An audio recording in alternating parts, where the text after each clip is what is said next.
మనం మారీచు మహర్షి శిష్యులు అవడం నిజంగా మనం చేసుకున్న అదృష్టం. ఏ జన్మ సుకృతం వల్ల అటువంటి మహానుభావుడికి శిష్యులమైన ఆయన కోపం లేని మనిషి, తాపం లేని మనిషి, తమ పర భేదాలు తెలియని మనిషి. అటువంటి మహర్షి దగ్గర మనం శిష్యత్వం చేయటం మన పూర్వజన్మ సుకృతం. ఏమదు మిత్రమా? కాపాడండి. ఎవరో దెబ్బకి అలవటించుతున్నారు, సహాయం చేద్దాం రా మిత్రమా.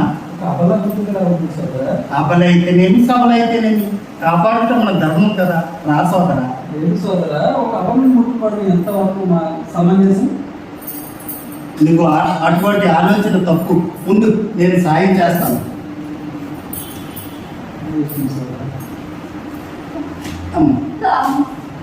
రా తల్లి, రా తల్లి. ఆశీనురాలు రమ్ము, ఆశీనురాలు.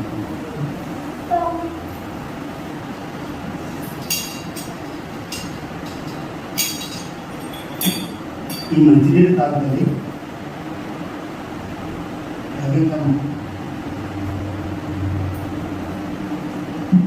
స్థింగపడితివా తల్లి?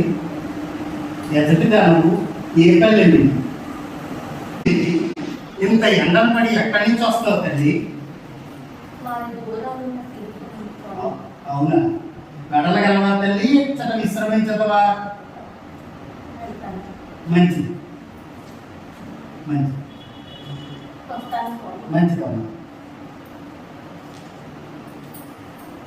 మిత్రమా, మనం సమిధిలో ఏర్పాటు చేద్దాం కదా.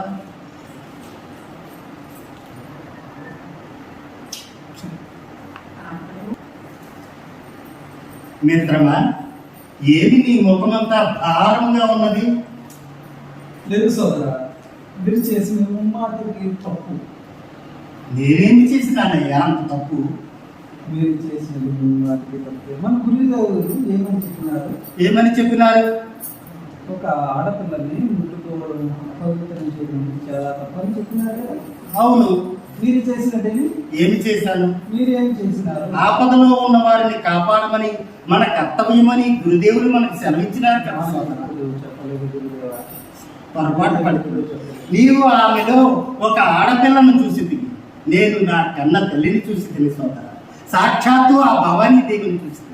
మనలో చాలా మంది వారి సొంత విషయాలు మాని పక్క వారి విషయాలపై ఎక్కువ శ్రద్ధ చూపి వారి మనస్సంతా భారంతో నింపుకొచ్చున్నారు. సోదరా, ఈ భూమిని సదులు చేసి విత్తనములు వేస్తే ఏమి వచ్చును? పంట వచ్చును. పంట వచ్చును.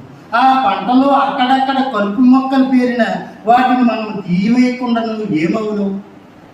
పంట నాశనం. కలుపు పెరుగునా మొక్కలు పెరుగునా పంట నాశనం.